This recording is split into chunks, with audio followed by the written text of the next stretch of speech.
merci à tous. Je vais parler en fait en bilingue parce que par rapport à mon livre, il est en bilingue. Et donc je vais parler en pixka eskola eta frantsesez. Alana beberri naiz, bon, idazle eta meditazioa irakasle naiz, meditazioa irakasle. Eta nire aita Maurice Abeberi zen. Maurice Abeberi Franco Deboran eta abokado zen, lehen abokado, Franco Deboran. Eta gure etxea uste dut nahi badugu bakea. Bakea eta gure mezua da bai borroka, baina bakea eta cultura. Donc, mon père est Maurice Abeberi, qui était le premier avocat de ETA du temps de Franco. Alors là, c'est toujours des sujets qui sont pour moi un peu douloureux, parce que dans le livre, donc c'est un roman historique, le livre. Donc, il y a toute une partie histoire, mais aussi pour le Moyen-Âge, pour la famille de Soule.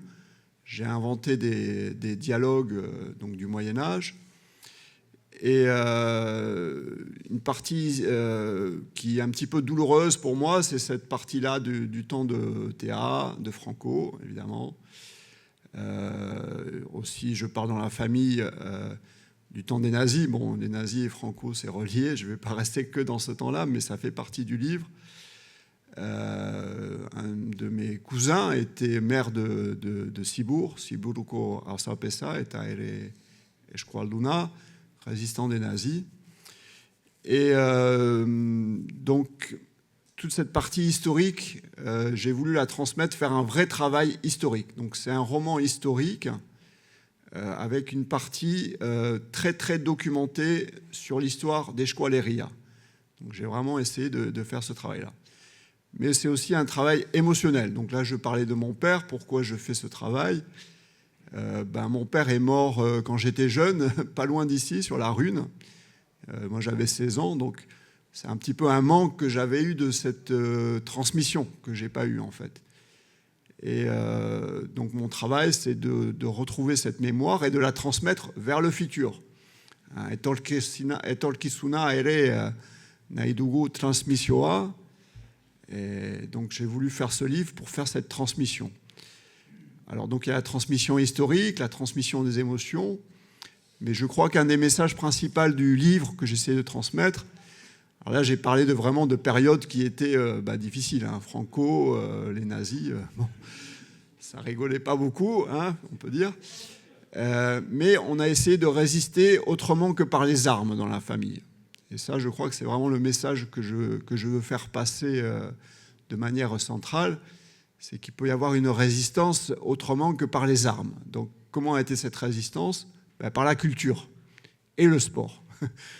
Donc, pour revenir à mon père, mais aussi à Yakash Abeberi, qui était son frère, ils ont accueilli les réfugiés de Erensoinka, qui avaient été envoyés par l'Endakari Aguirre, du temps de Franco encore. Et donc pour développer cette culture basque. Parce que, en fait, donc c'est un livre qui se passe quand même essentiellement en Iparralde, même si vous avez compris que Hegoalde est relié. Il n'y avait quasiment pas d'abersalisme après la Seconde Guerre mondiale. Alors, de Yakesh, donc, qui parfois été un petit peu emphatique, lui, il dit c'est nous qui avons fait naître l'abersalisme après la Seconde Guerre mondiale en Iparralde. Bon, historiquement, parce que j'essaie de faire un travail historique, je pense que c'est un peu exagéré. Il y avait des abersalais avant. Ibarnegaray, alors je sais qu'Ibarnegaray, bon, il n'est peut-être pas très populaire, mais qui a fondé la fédération de pelote. Et donc, ils ont voulu faire tout ce travail de transmission et de renaissance politique à Bersalé. Et donc, je crois que le message fort de ce livre que j'essaie de transmettre, c'est que par la culture, nous pouvons aussi faire vivre le Pays basque. Donc, au cours de l'écriture de ce livre, j'ai enregistré en fait Yakesh. Alors, duela hiru urte hil zen, Yakesh, eta bere hotza oso askara da. Il avait une façon de parler qui était très forte, et c'est ça que j'ai voulu transmettre dans ce livre, en enregistrant Yakesh avant sa mort. Et donc, par rapport à ça, je me suis aperçu qu'il y avait une image forte qui venait, c'était le dragon français qui coupait la langue basque. Franceseko erenzuge, gure mia ebaikidu. Donc, le dragon, c'est un personnage clé dans la mythologie basque. Hemen mendian bizi gara, eta bai, herenzugeko mendia badugu. Zer da herentzuge hori, Mari Amalura maite zale da. Herentzuge eta Amalura. Eta zer egin du herentzuge, odeiak eta heuria. Donc, au cours de l'écriture de ce livre, m'est venue la métaphore que je développe tout le long du livre. Donc, c'est un roman historique. Donc, il y a une partie historique et une partie romancée. Et donc, moi, j'ai développé la métaphore du dragon français qui coupe la langue basque. Puisque le dragon, dans la mythologie basque, c'est l'amant de la terre-mère. C'est lui qui fait les nuages et la pluie. Et ce n'est pas qu'un mythe. Vous avez aperçu qu'il y a beaucoup de nuages et de pluie en Esqualeria. Et c'est bien la montagne qui fait ces nuages. Et donc, moi, j'ai développé une métaphore du dragon français qui coupait les langues basques. Et ça aussi, c'est une réalité historique. La langue basque, vous le savez sans doute ici, a été longtemps interdite à l'école, punie. Donc, c'était la langue coupée, la langue basque coupée. Il m'a semblé que ma famille, c'était un peu des chevaliers, pour rester dans cette métaphore, qui ont fait face à ce dragon. Et ce dragon français, je dis ça dans l'amour, hein, je ne suis pas du tout dans la haine du français, je dis dans l'amour, mais ils ont fait face à ce dragon, mais comment? Mais pas par les armes, justement, par la culture. Donc ils voulaient nous couper la langue, et bien ils ont essayé de redonner une langue aux Basques. Mia beri naidugu, cultura, dansa, et donc voilà.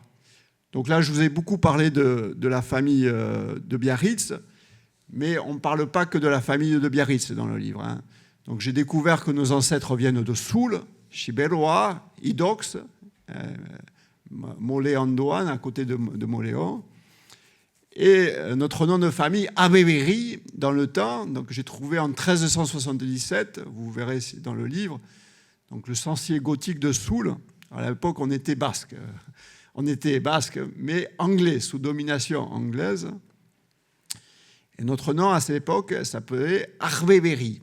Alors, celle-là, Arbébéry. Arpébéry. Ari Péan. Arpébéry. Donc, notre nom de famille, c'est la grotte, la nouvelle grotte. Si on retrouve les traces en Soule ancienne, ce nom s'écrivait Arbébéry. Et donc, des gens comme Orpustan traduisent, disent Arbé, c'est la grotte. En basque moderne, Batoua, on dit Arpé, sous la pierre. Et donc, je parle de toute la famille de Soule, aussi avec, par exemple, mon cousin Pierre, qui était chanteur, qui a fait le petit conservatoire de Mireille. Voilà, donc il y a plein d'histoires sur toute la famille. Je traite la famille en général. Avec beaucoup de culture, vous l'avez compris. Il y a aussi des pilotaries, beaucoup de pilotaries. Ça fait partie du livre. Mon père, Maurice, donc, qui est mort juste à côté, là, sur la Rune. Donc ça m'a laissé un peu de tristesse que je surmonte. Hein, mais voilà, donc c'est la réalité de la vie. Il est mort à la Rune, à côté, là, de Sarre. Et donc lui était président de la fédération de pelote. Donc aussi, il y a beaucoup d'histoires de pelotaries dans ce livre. Et voilà, pour conclure, et si vous avez quelques questions, je serai heureuse de les écouter, de vous y répondre. Pour conclure, je pense que le message de ce livre qui est fort, c'est qu'en effet, quand même, la culture basque, bon, j'aime pas me poser en victime tout le temps, mais de fait que la langue basque était interdite, punie à l'école. Mais il y a des moyens de la faire renaître par la culture, pas par la violence, par la paix. Et donc, pour un espoir d'un futur fort, dans l'amour pour tout le monde, Franceses maitia, baina ere gure sustraiak, eskual sustraiak ere maitia, eta bakea, baina ere borroka ere bai, eta besta ere. Donc, j'espère que ce livre vous fera passer ce message qui me semble important, qu'on peut résister, mais on peut résister dans l'amour et par la culture plutôt que par la violence. Voilà. Si vous avez des questions, je serai heureux de les prendre, de vous écouter.